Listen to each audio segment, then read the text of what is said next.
Welcome again on our Trending Africa. Hivi leo tuenda kuzungumzia habari ya mchekeshaji Njugush. Njugush amekuja wazi na kwenye mitandao na kusema kuwa alitengana na mpenzi wake on September last year. Njugush amesema kuwa mpenzi wake alimchiti na akamfumania. Amekuwa katika mawazo sana, maana analea mtoto kama single father for now. Njugush amesema kuwa Boy Child hana mtu wa kumtetea kabisa, kuwa jamii imetenga Boy Child. Hebu tumsikize. Guys, I'm here to talk on behalf of the Boy Child. A lot have been happening. And since last year, as Boy Child, as men, we had decided to do better. As Boy Child, tunaumia. Every time we start to do better, something must come through. Sisi tumejitolea. Tumejitolea. As men, as Boy Child. And it's as if the devil is fighting the boy child. Challenges you men never discuss. Women, we are That's very... not a challenge. Wewe like kuacha socks, it's not a challenge. Like mama jana hakufanya, that's for me. I can live with that. Men live with their consequences. But women will find it very hard to live with their consequences. If, for example, there's a joke that is told about a man who married the lady. This lady could not cook, could not wash, could not do anything. He said, if only you knew. That was the only answer he had. So men choose to live with their issues. If only you. Why do I feel suffocated in my own space as a man? And that's why you find people are building beautiful homes, but they spend a little time in those houses because you are suffocating them.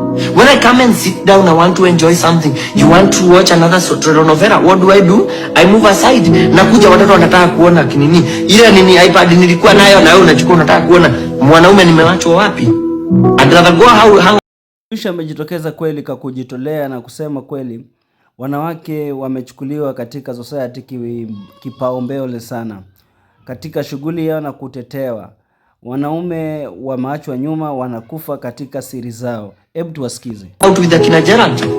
You getting my point? So we are feeling suffocating. That's why it's different from Njugush. The same. Even Njugush right now is strangling. Njugush ana strangle. Anajaribu to go back to the person he was, but he can't because mom is here. Mom is one who's dictating his contents these days. Mom is one who's telling him how we're going to go about doing these things.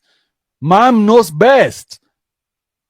Yeah, mom knows contents better than you, Njugush. So you have to submit to mom.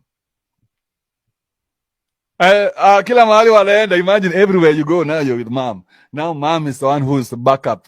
Kibe alijitokeza na kusema kuwa Njugush siku hizi ameishiwa content, ambapo mke wake ndiye anayemuongoza na kila kitu kiko chini ya mke wake. Hawezi fanya vitu bila mke wake. Hebu tumsikize.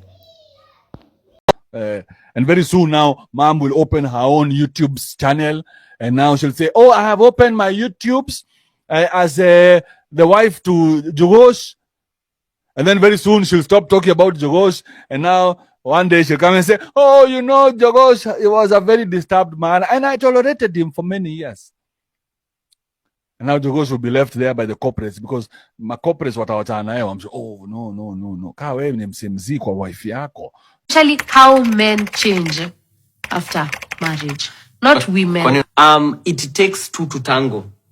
So when you see your partner has changed, ask yourself, what might be causing the change? Because also alternatively, we can be able to say, as a woman, you have changed. You no longer do the clothes you used to do. And if you do, you're not doing it for me as well then. Yeah. You're doing it for your girlfriends. You're going for a girlfriend's out. You wear some